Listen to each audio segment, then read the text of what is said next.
Será que Deus escolhe o dia da sua morte? A resposta pode te assustar. Você já esteve em um funeral encarando um caixão e pensando: por que agora? Por que morreram tão jovens? Por que não houve um milagre? Por que Deus permitiu que isso acontecesse? Ou talvez você tenha se perguntado de outra forma: nossa morte é aleatória ou está predestinada? Será que Deus realmente decide quando morremos? Esta não é apenas uma questão teológica, é pessoal. Porque no momento em que alguém que você ama morre ou no momento em que a morte se aproxima de você, você começa a lutar com a realidade da mortalidade.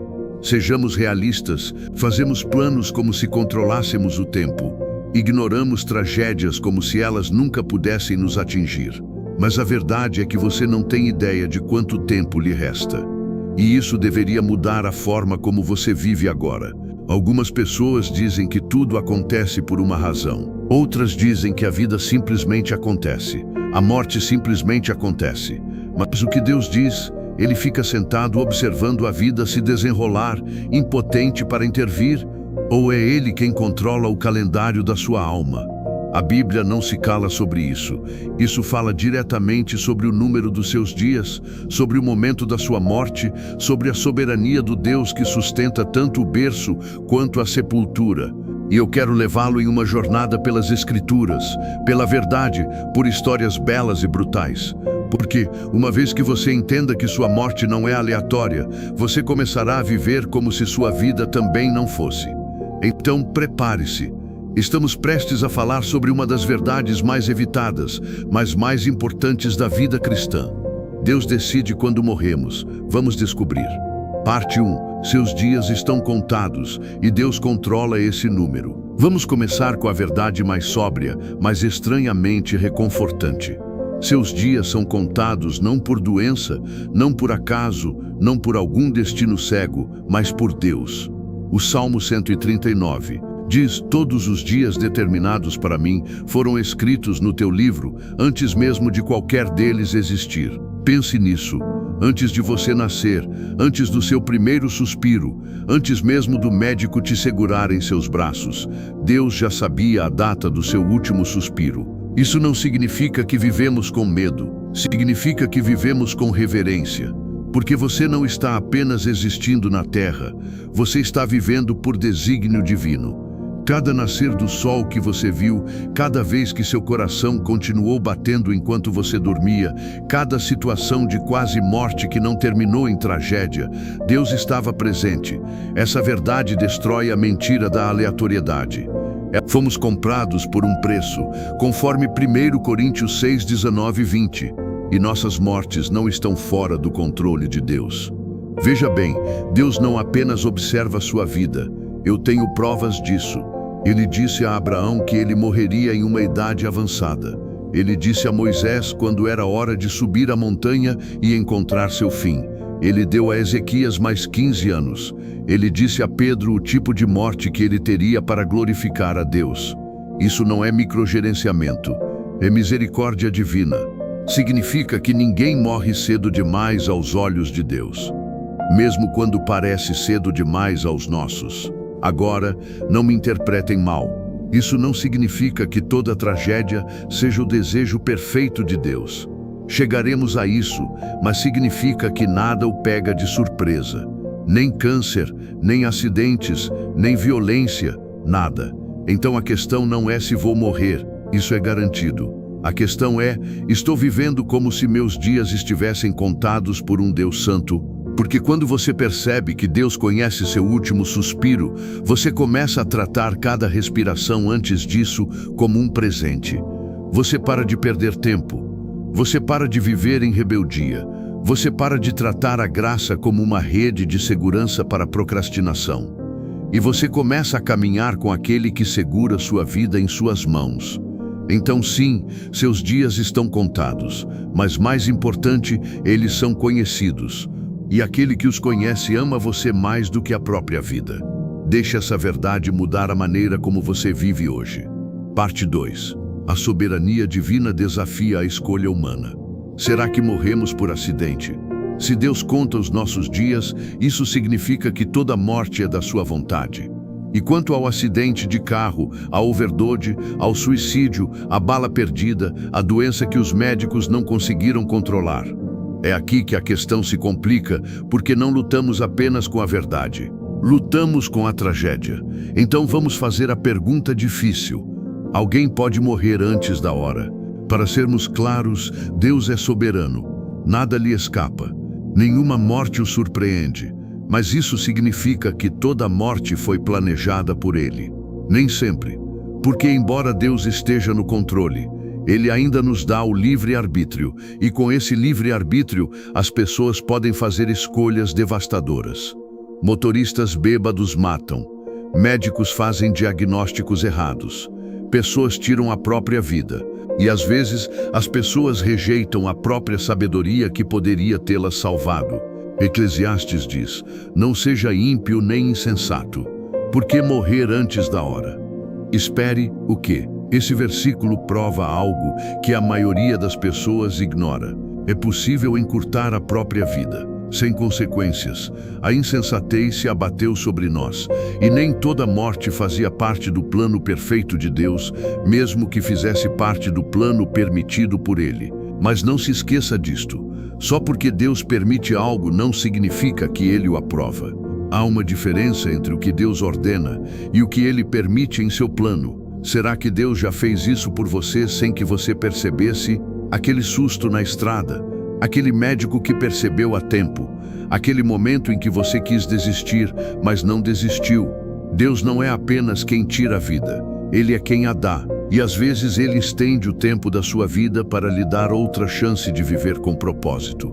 Veja Paulo, naufragado, apedrejado, marcado, mordido por uma víbora, e ainda assim ele continuou se levantando. Por quê? Porque ele não tinha terminado. Deus não tinha terminado de escrever a história dele. Ouça com atenção. Você ainda está vivo, porque Deus ainda tem algo para você fazer. Você não foi preservado para conforto, você foi preservado para um propósito. E essa respiração em seus pulmões agora é a prova de que sua missão não acabou. Mas aqui está o aviso. Não desperdice esse tempo extra. Os 15 anos extras de Ezequias tiveram consequências. Ele deixou o orgulho entrar. Ele fez escolhas precipitadas e o reino pagou o preço. Então, se Deus adiou sua morte, viva como alguém que vive de graça emprestada. Não brinque com o tempo que Ele lhe deu. Não deixe os anos passarem sem rumo, acrescentou. Corra, construa, obedeça, sirva, arrependa-se, lidere. Porque quando Deus prolonga sua vida, não é para que você fique parado. É para que você possa se levantar. Parte 5. Mortes prematuras nas Escrituras. O que aconteceu ali?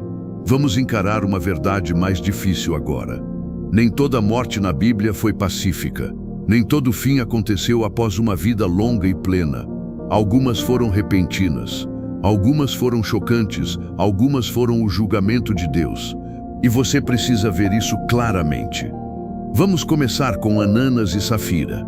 Em Atos 5, eles venderam propriedades. Ficaram com parte do dinheiro e mentiram para os apóstolos, fingindo que haviam doado tudo. Pedro os confronta e diz: vocês não mentiram para os homens, mas para Deus. E instantaneamente Ananas cai morto. Safi entra, conta a mesma mentira e também cai morto. Por quê? Porque Deus não tolera hipocrisia, especialmente em sua igreja.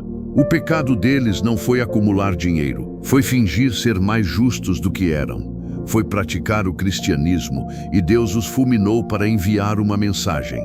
Você não pode mentir para o Espírito Santo e esperar viver abençoado. Depois, a os usa em 2 Samuel 6. A Arca da Aliança estava sendo transportada em uma carroça, o que já era um erro. Quando o boi tropeçou, Uzusa estendeu a mão para estabilizá-lo. Parece inofensivo, certo? Mas Deus o fulminou instantaneamente. Por quê? Porque tocar na arca violava os mandamentos de Deus. Mesmo uma violação bem intencionada da santidade de Deus ainda era profana. Vamos falar também de Nadab e Abiú, filhos de Arão, sacerdotes em treinamento. Mas eles ofereceram fogo estranho perante o Senhor, adoração que Deus não autorizou, e fogo desceu do céu e os consumiu. Estes não eram ateus. Eram pessoas religiosas que brincavam com coisas sagradas. E então temos Judas.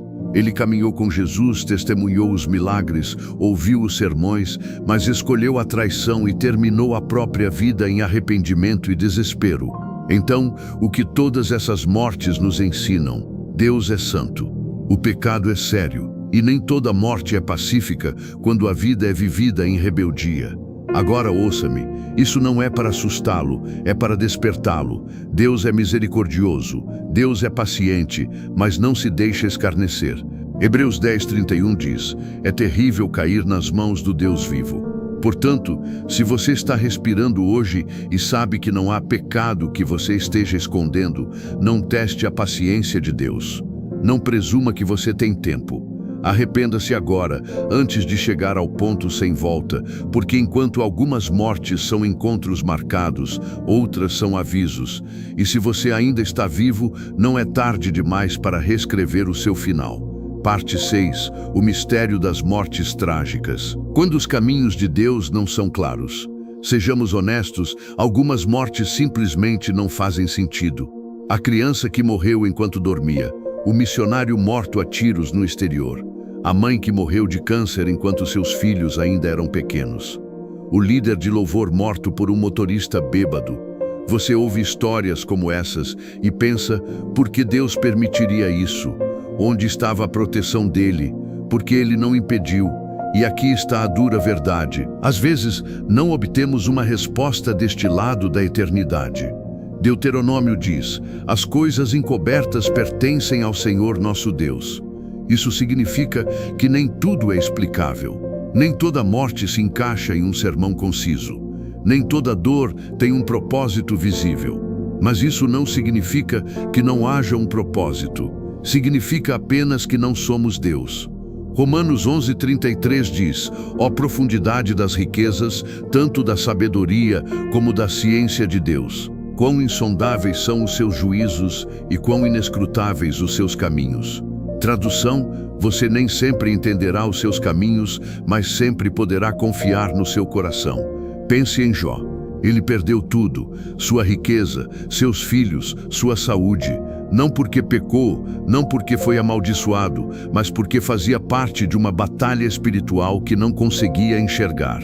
E depois de capítulos de confusão, tristeza e perguntas, Deus finalmente fala. Não para explicar, mas para lembrar a Jó quem está no comando. E o que Jó diz? Eu te conhecia só de ouvir falar, mas agora os meus olhos te veem. Em Jó 42:5, às vezes são as perdas mais profundas que,